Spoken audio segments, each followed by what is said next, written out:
A spectacular location in Ontario's Beaver Valley. It used to be the Talisman Mountain Resort, but hasn't been open for skiing since the resort went bankrupt in 2011.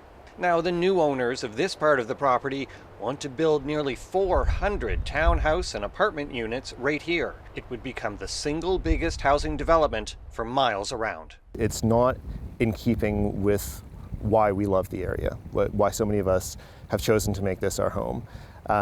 The proposed development is simply outsized for the size of our community.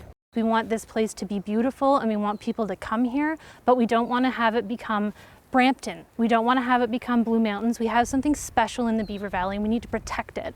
If the project gets built as proposed, it would result in more than double the number of homes in the entire nearby town of Kimberley. Top to bottom, this makes no sense.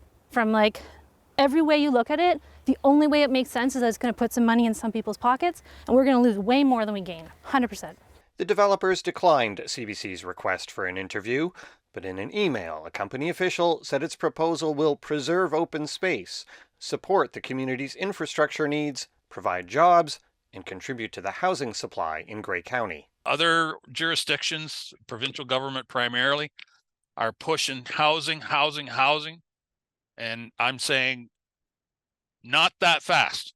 There are a lot of other considerations to be made before we start slamming 2x4s in the air and putting houses up. The opponents created this rendering of what the development could look like. They question whether Ontario really needs that kind of housing in this particular spot. The property falls within the Niagara Escarpment.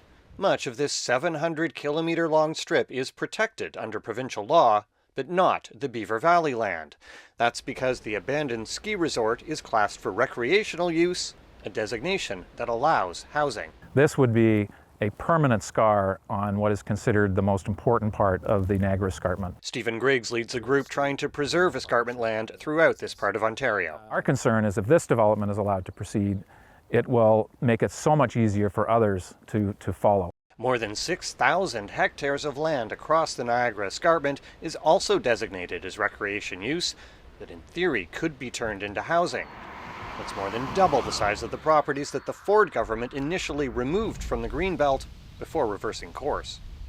So what the opponents of this project are hoping for now is that the province will step in and protect not only this land, but all the parts of the escarpment that are open to development.